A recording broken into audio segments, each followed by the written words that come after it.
इस कार्यक्रम के पुण्यार्जक है स्वर्गीय लाला राम किशन दास जैन एवं स्वर्गीय श्रीमती चांदतारी जैन, हौज खास की स्मृति में सपरिवार। चार मंगल शरण श्रेष्ठ हैं लोक में, आप्त और सिद्ध साधु दया में धर्म, अन्य में खोजना सुख दुख कार्य है, वे स्वयं सुख रहित सुख न उनका मरम। बंधुओं, संसार में चार ही मंगल हैं और उन्हीं ही की शरण प्राप्त हमको करनी है। इसके अलावा हमारे जीवन में कोई और मंगल नहीं है। पहला मंगल क्या है? अनंत भगवान मंगल है, क्योंकि वे हमें मुक्ति का मार्ग बतलाते हैं। और दूसरे जो सिद्ध भगवंत हैं वो भी हमारे लिए श्रेष्ठ मंगल है, क्योंकि वह खुद इस मार्ग पर चलकर अपने आप को मुक्ति के मार्ग पर ले गए हैं और सिद्धालय में विराजमान हो गए हैं। इसलिए वे हमारे लिए सब श्रेष्ठ मंगल है। और तीसरे मंगल हैं हमारे साधु, जिसमें हमारे आचार्य परमेष्टि, उपाध्याय परमेष्टि और साधु परमेष्टि सभी समाहित हो जाते हैं। जब तक हम गुरुओं के सानिध्य में नहीं जाएंगे, जब तक हम उनकी करुणा प्राप्त नहीं करेंगे, जब तक हमारा संसार का मार्ग कभी भी शुरू ही संसार का मार्ग ही बना रहेगा, मोक्ष का मार्ग कभी शुरू नहीं होगा। तीर्थंकर बालक को दो ना, सारे स्वर्ग का वैभव ले लो, पूरी प्रॉपर्टी नहीं है।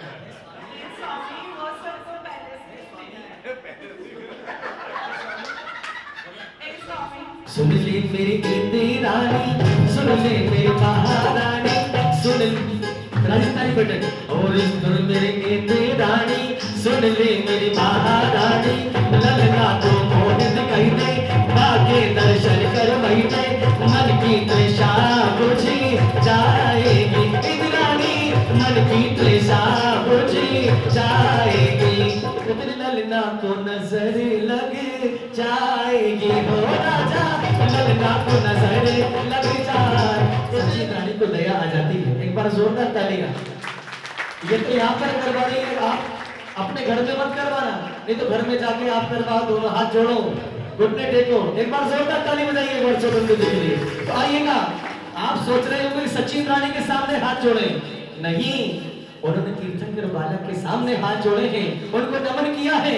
बोलो तीर्थंकर बालक की, प्रभु की जय बोलो, प्रभु की जय बोलो, दीवाना कर प्रभु दर्शन को तरसे, अजी धरती झूमे अंबर झूमे, रतन गगन से बरसे, प्रभु की जय बोलो, प्रभु की जय बोलो।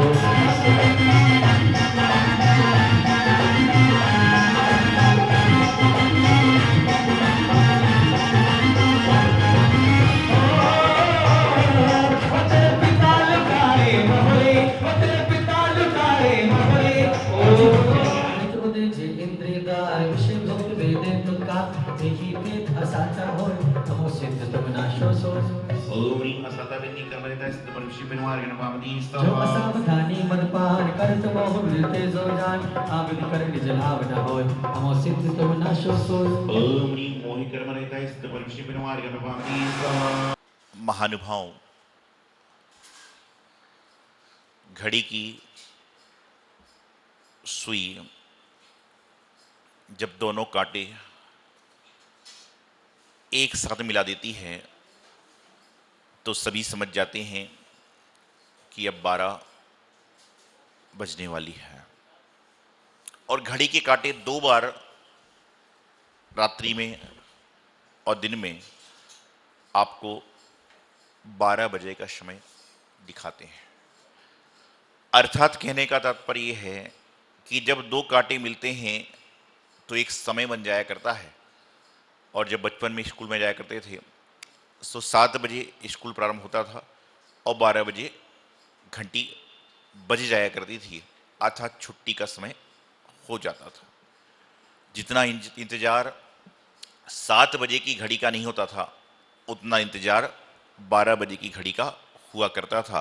क्योंकि इंतजार किसका होता है? छुट्टी का। इंतजार किसका होता है? आदमी परतंत्रता में नहीं, स्वतंत्रता में जीना चाहता है। मालूम है कि कल पुनश्च वापस स्कूल में आना पड़ेगा, ये पता है, लेकिन उसके बावजूद भी क्या होता है कि 12 बजे की घंटी जब बजती है तो इतनी मन में प्रसन्नता आती है कि बाद में हमें छुट्टी तो मिल रही है। उसी प्रकार से जो यह जीव है संसार में तरह तरह से विचरण को कर रहा है, तरह तरह से क्रियाओं को कर रहा है, तरह तरह से व्यवस्थाओं को बना रहा है, और उनको करते करते साथ में सारी की सारी क्रियाओं को करते करते समय अपने जीवन को परतंत्रता से स्वतंत्र होने का प्रयास कर रहा है।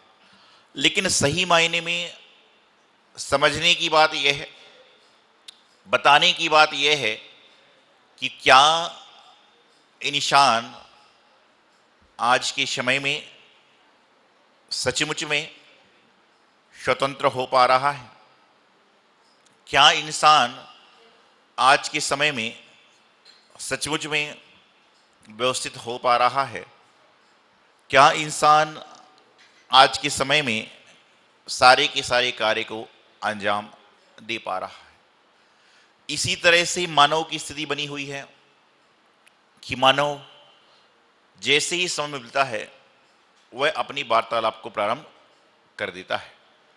जैसे ही उसको कार्य मिलता है वह यहाँ वहाँ से अपने कार्य को अंजाम देने का प्रयास करने लग जाया करता है। जैसे ही उसको व्यवस्था मिलती है उस व्यवस्था को कार्यान्वित करने में वह जुट जाया करता है। लेकिन बात इतनी सी है कि जो आपको समय मिल रहा है, जो आपको व्यवस्था मिल रही है, जो आपको सुविधा मिल रही है, क्या उसको करने के लिए आपके जीवन में सक्षमता है, आपके जीवन में पात्रता है, आपके जीवन में कुछ करने के भाव हैं? नहीं तो आज इंसान की स्थिति यह है कि रात्रि में न्यूज़ चैनल पर न्यूज़ को देखता है, मोबाइल में भी न्यूज़ व्हाट्सएप फेसबुक पे फ्लैश हो जाती है, और उसके बाद प्रातःकाल उठता है तो पेपर को फिर पढ़ता है। जो न्यूज़ तुम देख चुके हो, क्रिकेट मैच का पूरा मैच आप देख चुके हो, लेकिन प्रातःकाल उठ के उसको पेपर में जरूर पढ़ते हो। कारण यह है कि इंसान के पास में खाली बैठा है तो करे क्या? कुछ करने को भी तो चाहिए। तो कहते हैं कि खाली समय मत बिताओ, कुछ ना कुछ करते चलो, कुछ ना कुछ करते चलो। लेकिन उसका मतलब यह नहीं कि तुम दिन को समय को ऐसे ही पास कर रहे हो। मैं अक्सर एक बात कहता हूं कि टीवी देखने से समय पास हो जाता है, टीवी देखने से समय पास हो जाता है, अखबार पढ़ने से समय निकल जाता है। टीवी देखने से समय पास हो जाता है, अखबार पढ़ने से समय निकल जाता है। समय की महिमा कहाँ तक कहूँ बंधुओं, समय की महिमा कहाँ तक कहूँ बंधुओं। गुरु भक्ति करने से समय सुधर जाता है, गुरु भक्ति करने से समय सुधर जाता है। कि आप टीवी देखोगे आपका समय पास हो जाएगा, अखबार पढ़ोगे आपका समय निकल जाएगा, लेकिन यदि आप गुरु भक्ति करते हो, प्रभु भक्ति करते हो, जिनवाणी की आराधना करते हो तो आपका समय सुधर जाएगा। आज मैं आपको एक बात बताना चाहता हूं कि आपका पड़ोस का व्यक्ति, आपके साथ वाला व्यक्ति, आपका मिलने वाला, जानने वाला, पहचानने वाला यदि बहुत बड़ी डिग्री ले ले, बहुत बड़ी कंपनी में कार्यान्वित हो जाए, तो भी वह घर पर आएगा तो स्वागत तो होगा, सत्कार भी होगा, लेकिन उसके बाद जब आप भोजन करने बैठोगे तो उसके साथ में ही बैठोगे परोसने के बाद। उसको आने के बाद में उतना ही वेलकम किया जाएगा जितना हो रहा है। लेकिन यदि आपके पड़ोस का व्यक्ति, आपके परिवार का व्यक्ति, यदि कोई व्यक्ति संत बन जाता है, साधु बन जाया करता है, तो आपकी अब पूरी दुनिया उनके चरण छूने को लायलित होती है, क्योंकि उन्होंने कलेक्टर, इंजीनियर जिनके चरणों में मस्तक झुकाते हैं, उससे भी बड़ा काम करने का प्रारंभ किया है। आज मैं आपसे एक बात कहता हूं कि हर 1000 लोगों में एक आपको इंजीनियर मिल सकता है, हर 10,000 लोगों में एक कलेक्टर सी आदि मिल सकता है, हर 1,00,000 लोगों में एक आध नेता आदि मिल सकता है, हर करोड़ों लोगों में एक बहुत बड़ा व्यापारी मिल सकता है। लेकिन भारत देश के 133 करोड़ लोगों में यदि दिगंबर संत मिलते हैं तो मात्र 350 संत मिला करते हैं। ये आपके जीवन का पुण्य है कि 133 करोड़ लोगों में आप भी उसके हिस्से हो, जो दिगंबर संत के भक्त हो, उनके दर्शन पूजन कर पा रहे हो। जो चीज मुश्किल से मिलती है वही कीमती होती है। पहले के जमाने में लोग अमेरिका जाया करते थे तो उससे मिलने लोग आते थे, पूछते थे कि भाई अमेरिका में क्या देखा, क्या हुआ, क्या नहीं हुआ। लेकिन आज सारा कोई महत्व ही नहीं है। जाने वाले से पहले भेजने वाले को पता है कि वहां पर ये होटल है, यहां व्यवस्था ही है। लेकिन आज भी यदि कोई व्यक्ति सम्मेद शिखर जी जाता है तो उसको लोग बधाई जरूर देते हैं कि तुम्हारी पुण्य की अनुमोदना है कि तुम सम्मेद शिखर जी यात्रा को जा रहे हो। और लोग आकर मिलते हैं कि तुमने, कई लोग तो मजाक में कहते हैं भाई मुझे, मेरे सिर पे हाथ लगा दे, तुम सम्मेद शिखर जी की यात्रा करके आए। लेकिन अमेरिका से जाने के बाद आज तक कोई मिलने आया आपसे? क्योंकि जीवन में सबको पता है कि जीवन का सत्य क्या है। तो धर्मा शर्व सुखा करो हित करो धर्मम बुदाश्चिन्मति धर्मेणेव समापते तस्माय धर्मे नमः। कि धर्म जो है, इस धर्म से ही जीवन का कल्याण होने वाला है। आप जब एक विचार करिएगा, आप यहां नीचे बैठे हो, आप कोई पात्र बन जाते हैं, कोई द्रव्य देकर जब भगवान के अभिषेक पूजन करने के लिए जाते हैं तो महाराज भी यदि बैठे हुए अपने आसन पे तो भगवान का अभिषेक करने के लिए आप उनसे भी ऊपर चढ़कर जाकर भगवान का अभिषेक करते हो, क्योंकि आप पुजारी की श्रेणी में आ गए। और जब तक आपने अपने अंदर का पुरुषार्थ नहीं जगाया, जब तक आप बैठे हो, आप श्रोताओं की लाइन में बैठे हो। लेकिन आज वर्तमान में स्थिति है कि लोग सुनते हैं टन भर के, सुनते हैं टन भर के,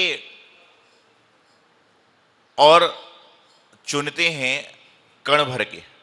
हाथ जोड़िए, हाथ जोड़िए, बोलिए सुनते हैं, जोर से बोलिए, सुनते हैं टन भर के और चुनते हैं मन भर के, चुनते हैं कण भर के। क्या होता है कि लोग जो सुनते हैं, महाराज जी की बात को सुन रहे हो आप, और चुनते कितना हो। एक बार एक महिला एक संत के पास गई, काल्पनिक बात समझिए इसको। एक महिला मेरे पास में आई 2009 में, रायपुर चतुर्मास में आरती चल रही थी। आरती होने के बाद में आई, बोले महाराज जी आपका जन्म दमोह का है? मैंने कहा हाँ जन्म दमोह का है। दमोह में उस मंदिर के पास का था? मैंने कहा हाँ मंदिर के पास का था। बोले मैं भी आपके पास में ही रहा करते थे। मैंने, कोई भाई अब ये संसार है, भगवान महावीर स्वामी का जन्म जब वहां पर हुआ है कुंडलपुर वैशाली आदि में, तो उनके पड़ोस में कोई ना कोई होता ही होगा। सब बातें चलती रही। तो बोले महाराज जी आपको याद है बचपन में ऐसा आप करते थे, यूं करते त्यों करते थे? मैंने कहा बचपन की बात तो मुझे याद कैसे रहेगी। फिर उसने जब वो बात चल रही है तो सारे के लोग बड़े इंटरेस्टेड हो गए। कुछ तो इसलिए सोचते हैं कि बोले महाराज जी हम लोग को डांटते रहते हैं, अब हम लोग पता करेंगे इनको डांटता कौन था। आदमी इसमें इंटरेस्ट रहता है। तो सारी की सारी बातें चलती रही। तो उसने पूछा, बोले महाराज जी मैंने आपको गोद में बहुत खिलाया हुआ है। सब साधु लोग, साधु महाराज भी प्रसन्न, अरे ऐसा कौन सा आ गया, ये हो गया त्यों हो गया। जब बहुत सारी बातें चलने लगी तो मैंने उनसे, महिला से पूछा कि बहन जी एक बात पूछना चाहता हूं। उसको लगा कि महाराज जी और कुछ पूछेंगे। मैंने कहा पास में आइए। उसको लगा डायरी पेन पेंसिल निकालेंगे, वो तो मैं वैसे ही दे देता हूं, कोई बात नहीं। तो उससे मैंने पूछा कि मुझे सिर्फ इतना बता दीजिए कि आपने मुझे कौन से सन में गोद में खिलाया है? बोले महाराज जी भूल गए आप? अब मैं गोद में हूं तो मुझे याद कैसे रहेगा, सोचने वाली बात है आपको। बोले आप भूल गए? मैंने कहा जी मुझे याद नहीं है। बोले महाराज जी मैंने आपको 75-76 के सन में गोद में खिलाया है। 1975-76 के सन में गोद में खिलाया। मैंने कहा रॉन्ग नंबर। मैंने कहा रॉन्ग नंबर। बोले क्यों? मैंने कहा बहन जी मेरा जन्म ही 81 का है। क्या है? मेरा जन्म भी 81 का है। अर्थात कहने का तात्पर्य कि लोग वार्तालाप करने में इस तरह माहिर हो गए कि उनको समझ में नहीं आ रहा मुझे कर क्या रहा हूं, जानकारी नहीं है मैं क्या कर रहा हूं। आप मंदिर में आते हो, आपसे कहा लोगों ने भगवान महावीर स्वामी की आरती आती है, आपने आओ देखा ना हो तो जनता बहुत है, बोले हाँ आती है जी। अगले ने माइक पकड़ा दिया, अगले ने माइक पकड़ा दिया तो कहता महावीर प्रसाद जी की जय। उसको ज्ञान ही नहीं है, बोलना क्या समझ ही नहीं है। हाँ बोल गया तो जो आता था वो भी भूल गया। इसलिए जीवन में मैं हमेशा एक बात कहता हूं कि सत्य के साथ में चलिए, सत्य के साथ में रहिए। आपके पास कुछ हो ना हो, लेकिन यदि जीवन में सत्य है तो आपके जीवन का कल्याण निश्चित हो जाएगा। संसार के लोग तो प्रतिपल बदल रहे हैं, प्रति क्षण संसार के लोगों की भावनाएं बदल रही हैं। जिस समय आप उनका मन का करते हो तो आपसे अच्छा कोई दुनिया में है ही नहीं, और जैसे ही आपके मन के विपरीत हो गया तो ये आदमी सबसे दुनिया में खराब ही ये आदमी है। ये क्या है? ये मन है। अभी वो बता रहे थे जब यहां पे कार्यक्रम चल रहा था कि कार्य करो, तो इंद्राणी बोली कौन सा कार्य करूं? तो मैं सोच रहा था कि सारा काम इंद्र घर का वैसे ही कर लेता है तो इंद्राणी को करने को बचता क्या है? आज के जमाने, पहले जमाने में ऐसे नहीं था, बस सारा का सारा काम वैसे ही हो रहा है। तो मैं आपको बताना चाह रहा हूं, कार्य करने वाली बात, ये तो हास्य की बात है।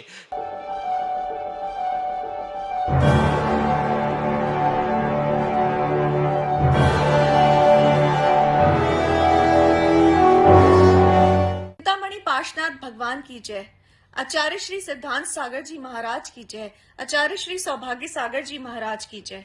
परम पूज्य गुरुदेव बाल योगी आचार्य श्री 108 सौभाग्य सागर जी महाराज की प्रेरणा एवं आशीर्वाद से दिल्ली क्षेत्र में मुनिसुव्रत तीर्थ का भव्य निर्माण कार्य प्रगति से चल रहा है, जहां पर 24 तीर्थंकरों की 24 वेदियों का निर्माण होगा और प्रत्येक वेदी पर 24 भगवान की 7-7 इंच की प्रतिमाएं विराजमान होंगी।